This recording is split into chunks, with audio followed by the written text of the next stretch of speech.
Nous allons aborder maintenant l'origine du conflit actuel. Aujourd'hui, la RDC connaît une guerre avec pas moins de 12 millions de morts en 20 ans, soit plus de 5,5 fois la population de Paris. 12 millions de morts. À l'origine, la communauté internationale avait demandé au Congo d'accueillir plusieurs vagues de réfugiés des pays voisins, notamment des milliers de Rwandais qui fuyaient le génocide du Rwanda en 1994. Les Congolais sont aujourd'hui victimes de leur hospitalité, puisque des milices armées et de diverses origines occupent l'est de ce pays. Elles chassent les populations autochtones de leurs terres pour les remplacer par d'autres. Ces groupes armés sèment la terreur, commettent massacres, viols et pillages en toute impunité. Mi-avril 2018, il y a eu une réunion à Genève pour une levée de fonds pour la République démocratique du Congo, pour lever plus de 1 milliard d'euros pour aider, ce que nous disait David, les réfugiés et la population congolaise. En 16 ans, rien n'a changé, tout a empiré. Et le président actuel, Joseph Kabila, s'est permis de dire que son peuple allait bien, s'est permis de dire qu'il n'y avait pas de problème dans ce pays. Je vais vous dire quelque chose. Qui a un téléphone? Vous avez tous des téléphones. Prenez-en soin, car dans ce téléphone, il y a les larmes et le sang d'enfants et de femmes qui vont chercher du coltan. Prenez-en soin.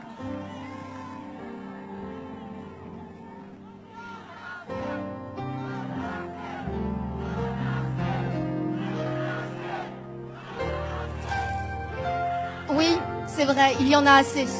Il y en a assez de ces morts. Des millions de morts. 12 millions de morts en une vingtaine d'années. C'est le terrible résultat d'une course sans pitié vers les richesses du Congo. La RDC détient 2 des minerais les plus recherchés au monde, le coltan et le cobalt. Ces matières premières sont présentes dans beaucoup des appareils que nous utilisons tous les jours, comme les téléphones portables, les ordinateurs, les consoles de jeux et aussi les batteries de voitures électriques. Vous l'avez bien compris, ce sont les minerais de demain.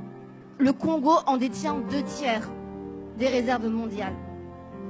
Leur exploitation est faite dans des conditions terribles, qui incluent le travail des enfants, le non-respect des consignes de sécurité les plus élémentaires.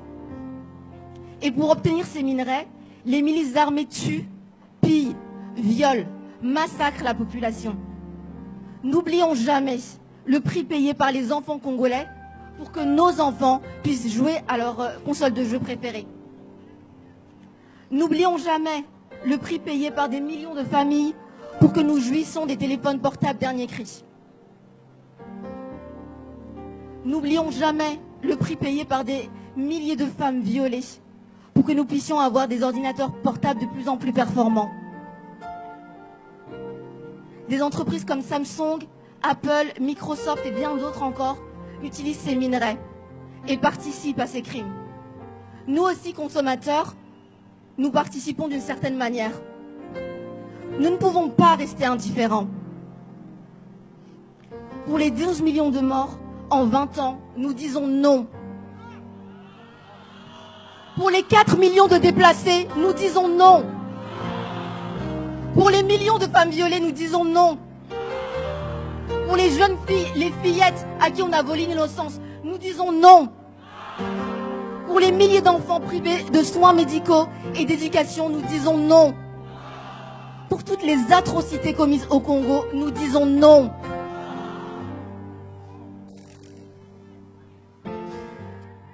Qui est ton prochain? Qui est mon prochain? Je pense à ces jeunes filles aujourd'hui, en ce moment même, qui se font violer au Congo. Je pense à ces femmes Et vous, pensez à elles. Je pense à ces enfants qu'on envoie dans les mines en ce moment même, en train de travailler dans des conditions sans nom, de mettre leur vie en péril pour des téléphones, pour des PlayStation. C'est le monde dans lequel on vit et chacun de nous a sa responsabilité. Chacun de nous est citoyen du monde. Chacun de nous a une voix. Et aujourd'hui, mon prochain, c'est le Congolais.